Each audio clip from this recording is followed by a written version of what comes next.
Shalom para pendengar yang dikasihi oleh Tuhan Yesus.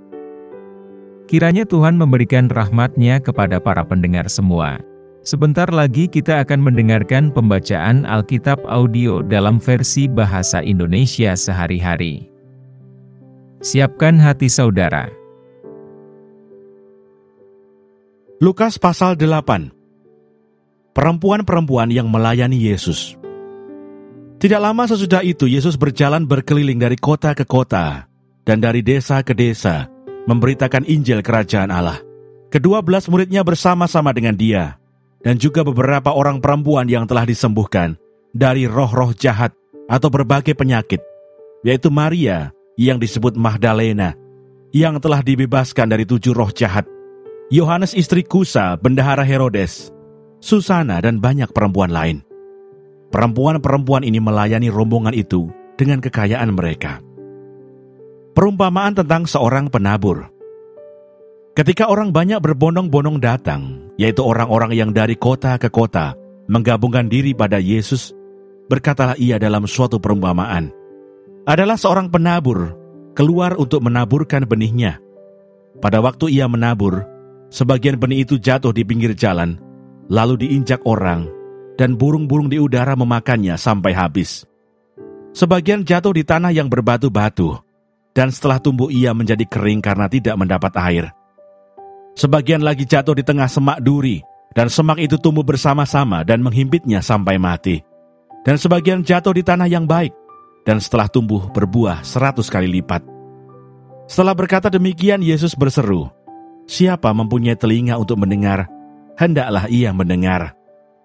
Murid-muridnya bertanya kepadanya, "Apa maksud perumpamaan itu?" Lalu ia menjawab, "Kepadamu diberi karunia untuk mengetahui rahasia kerajaan Allah. Tetapi kepada orang-orang lain hal itu diberitakan dalam perumpamaan, supaya sekalipun memandang, mereka tidak melihat, dan sekalipun mendengar, mereka tidak mengerti. Inilah arti perumpamaan itu. Benih itu ialah firman Allah, yang jatuh di pinggir jalan itu ialah orang yang telah mendengarnya.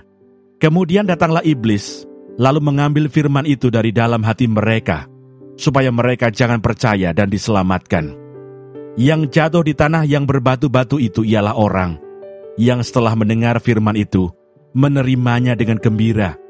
Tetapi mereka itu tidak berakar. Mereka percaya sebentar saja, dan dalam masa pencobaan mereka murtad. Yang jatuh dalam semak duri ialah orang yang telah mendengar firman itu, dan dalam pertumbuhan selanjutnya, mereka terhimpit oleh kekhawatiran dan kekayaan dan kenikmatan hidup, sehingga mereka tidak menghasilkan buah yang matang. Yang jatuh di tanah yang baik itu ialah orang yang setelah mendengar firman itu, menyimpannya dalam hati yang baik, dan mengeluarkan buah dalam ketekunan. Perumpamaan tentang pelita. Tidak ada orang yang menyalakan pelita lalu menutupinya dengan tempayan, atau menempatkannya di bawah tempat tidur, tetapi ia menempatkannya di atas kaki dian, supaya semua orang yang masuk ke dalam rumah dapat melihat cahayanya. Sebab tidak ada sesuatu yang tersembunyi yang tidak akan dinyatakan, dan tidak ada sesuatu yang rahasia yang tidak akan diketahui dan diumumkan. Karena itu perhatikanlah cara kamu mendengar, karena siapa yang mempunyai, kepadanya akan diberi, tetapi siapa yang tidak mempunyai, daripadanya akan diambil juga apa yang ia anggap ada padanya. Yesus dan sanak saudaranya. Ibu dan saudara-saudara Yesus datang kepadanya, tetapi mereka tidak dapat mencapai dia karena orang banyak. Orang memberitahukan kepadanya, "Ibumu dan saudara-saudaramu ada di luar dan ingin bertemu dengan engkau." Tetapi ia menjawab mereka, "Ibuku dan saudara-saudaraku ialah mereka yang mendengarkan firman Allah dan melakukannya." Angin ribut diredakan. Pada suatu hari, Yesus naik ke dalam perahu bersama-sama dengan murid-muridnya, dan ia berkata kepada mereka, "Marilah kita bertolak ke seberang danau." Lalu bertolaklah mereka. Dan ketika mereka sedang berlayar, Yesus tertidur. Sekonyong-konyong turunlah taufan ke danau, sehingga perahu itu kemasukan air, dan mereka berada dalam bahaya. Maka datanglah murid-muridnya membangunkan dia, katanya, "Guru, guru, kita binasa." Ia pun bangun, lalu menghardik angin dan air yang mengamuk itu, Dan angin dan air itu pun reda, dan danau itu menjadi teduh. Lalu katanya kepada mereka, "Di manakah kepercayaanmu?" Maka takutlah mereka dan heran. Lalu berkata seorang kepada yang lain, "Siapa gerangan orang ini?" Sehingga ia memberi perintah kepada angin dan air, dan mereka taat kepadanya. Yesus mengusir roh jahat dari orang Gerasa. Lalu mendaratlah Yesus dan murid-muridnya di tanah orang Gerasa yang terletak di seberang Galilea. Setelah Yesus naik ke darat, datanglah seorang laki-laki dari kota itu menemui dia. Orang itu dirasuki oleh setan-setan, dan sudah lama ia tidak berpakaian dan tidak tinggal dalam rumah, tetapi dalam pekuburan. Ketika ia melihat Yesus, ia berteriak, lalu tersungkur di hadapannya dan berkata dengan suara keras, "Apa urusanmu dengan aku, hai Yesus, Anak Allah yang Maha Tinggi?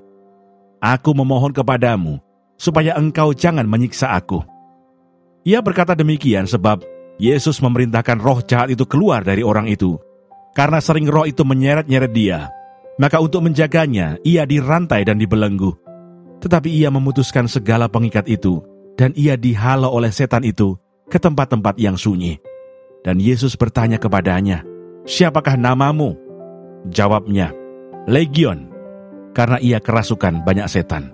Lalu setan-setan itu memohon kepada Yesus supaya ia jangan memerintahkan mereka masuk ke dalam jurang maut. Adalah di sana sejumlah besar babi sedang mencari makan di lereng gunung.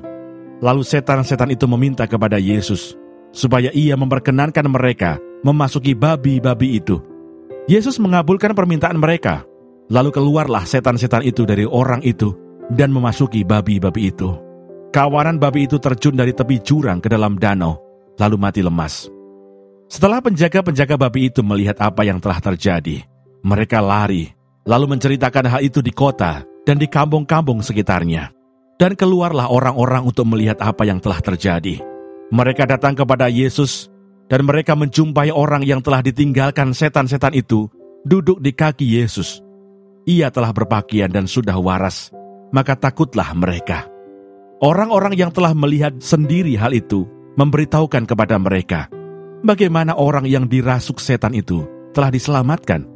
Lalu seluruh penduduk daerah Gerasa meminta kepada Yesus supaya ia meninggalkan mereka, sebab mereka sangat ketakutan. Maka naiklah ia ke dalam perahu, lalu berlayar kembali. Dan orang yang telah ditinggalkan setan-setan itu meminta supaya ia diperkenankan menyertainya.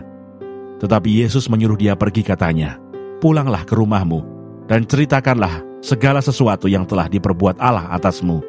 Orang itu pun pergi mengelilingi seluruh kota, dan memberitahukan segala apa yang telah diperbuat Yesus atas dirinya. Yesus membangkitkan anak Yairus, dan menyembuhkan seorang perempuan yang sakit pendarahan. Ketika Yesus kembali, orang banyak menyambut dia, sebab mereka semua menanti-nantikan dia. Maka datanglah seorang yang bernama Yairus. Ia adalah kepala rumah ibadat. Sambil tersungkur di depan kaki Yesus, ia memohon kepadanya supaya Yesus datang ke rumahnya. Karena anaknya perempuan yang satu-satunya, yang berumur kira-kira 12 tahun, hampir mati. Dalam perjalanan ke situ, Yesus didesak-desak orang banyak. Adalah seorang perempuan yang sudah 12 tahun menderita pendarahan, dan yang tidak berhasil disembuhkan oleh siapapun. Ia maju mendekati Yesus dari belakang, dan menjamah jumbai jubahnya. Dan seketika itu juga berhentilah pendarahannya. Lalu kata Yesus, "Siapa yang menjamah aku?" Dan karena tidak ada yang mengakuinya, berkatalah Petrus, "Guru, orang banyak mengerumuni dan mendesak engkau." Tetapi Yesus berkata, "Ada seorang yang menjamah aku, sebab aku merasa ada kuasa keluar dari diriku." Ketika perempuan itu melihat bahwa perbuatannya itu ketahuan, ia datang dengan gemetar, tersungkur di depannya, dan menceritakan kepada orang banyak apa sebabnya ia menjamah dia, dan bahwa ia seketika itu juga menjadi sembuh. Maka katanya kepada perempuan itu, "Hai anakku, imanmu telah menyelamatkan engkau, pergilah dengan selamat." Ketika Yesus masih berbicara, datanglah seorang dari keluarga kepala rumah ibadat itu dan berkata, "Anakmu sudah mati, jangan lagi engkau menyusah-nyusahkan guru." Tetapi Yesus mendengarnya dan berkata kepada Yairus, "Jangan takut, percaya saja, dan anakmu akan selamat." Setibanya di rumah Yairus, Yesus tidak memperbolehkan seorang pun ikut masuk dengan dia, kecuali Petrus, Yohanes dan Yakobus, dan ayah anak itu, serta ibunya. Semua orang menangis dan meratapi anak itu. Akan tetapi Yesus berkata, "Jangan menangis, ia tidak mati, tetapi tidur." Mereka menertawakan dia, karena mereka tahu bahwa anak itu telah mati. Lalu Yesus memegang tangan anak itu dan berseru, katanya, "Hai anak, bangunlah." Maka kembalilah roh anak itu, dan seketika itu juga ia bangkit berdiri. Lalu Yesus menyuruh mereka memberi anak itu makan, dan takjublah orang tua anak itu. Tetapi Yesus melarang mereka memberitahukan kepada siapapun juga apa yang terjadi itu.